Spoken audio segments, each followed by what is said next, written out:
Some of you may have heard our previous version of this. Some of you may not have done. Either way, I've got out my pelvis this morning, of which I have a plastic version that's rather good, and took a load of photographs in the hope that I can talk you through some of the things about spines and seat bones and pelvises. And I think it really helps usually to understand the anatomy of what it is you're sitting on. And my fingers under a huge number of people's backsides, I know well that different people are different. The bones are obviously generically the same, but the way the bones and the muscles interact and the way people's underneaths work are dramatically different.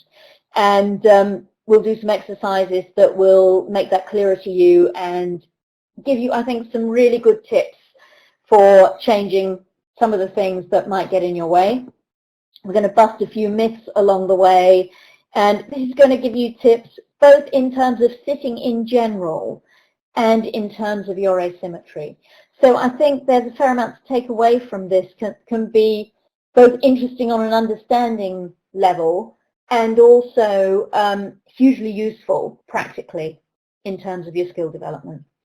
So a few of these photographs are slightly out of focus. I'm sorry about that. This is me looking down on the pelvis. So I've taken some of these photographs from angles you will not see in books. You might see this one, but many of the angles we're going to show wouldn't. These are the wings of the pelvis. If you put your hands on your hips, you'd put your hands here. Hopefully you can see my mouse arrow, and here. So that would be your hands on your hips. And if you're pretty skinny, you can sort of almost follow down what is a sort of bony edge that comes to here. This is the top of your pubic bone. If you put your fingers at the bottom of your abdomen and you just found the top of the pubic bone, it would be here. And you can see in this diagram, this little bit here that's almost clear or just slightly opaque is the cartilage that joins the pubic bone in the middle. And I have known a few people where this has come apart. It can happen sometimes in bad accidents. I know somebody where the horse bucked, she flew up in the air and came down with her pubic bone on the pommel, and this came apart, and it took a heck of a lot of healing. I know somebody where it's come apart during childbirth. So that's you putting your hand, as it were, on the top of the pelvis, and you've got this bony rim you can't quite really feel, but this bit should be pretty clear to you. That's the point of your hip, and this is your hand along, if you put your hands on your hips, along this bone here. And you're seeing down into the hole that babies come out through. You can't see the seat bones at this point. Here's the tailbone, okay? The coccyx coming down through there. So let's go to our next photo here. So this one is taken from the front.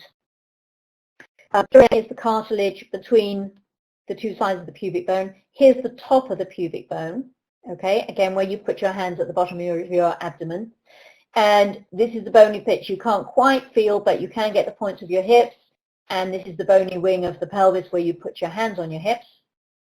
And your spine at this point has come down to your sacrum. So this part of the back of the pelvis here that goes down to your tailbone is one solid bit of bone with these as the sacroiliac joints. Okay, and some of you may know about these because they can be tight or they can be stuck or they can be stuck on one side, and they can give you all sorts of grief. What's clear from this picture is the depth to the pubic bone from the top of it where you put your hands on the saddle to the bottom of it here. And what you're seeing here are what are known as the rami going sort of back into the photograph down to the seat bones here. Okay, and so you've got one of the seat bones here, one of them here. They'll get clearer to you in some of my other pictures. This is the thigh coming out of the hip socket here. So this poor guy lost his other thigh and somebody chopped this one off. But you can see the thigh and the hip socket here, and you'll see it clearer from some of our other angles. This one is from the back. So here you can really see the sacrum coming down to your coccyx as the bottom of these vertebrae here. Here are the sacroiliac joints. Here are the wings that you would put your hands on if you put your hands on your hips. Here's the point of your hip. And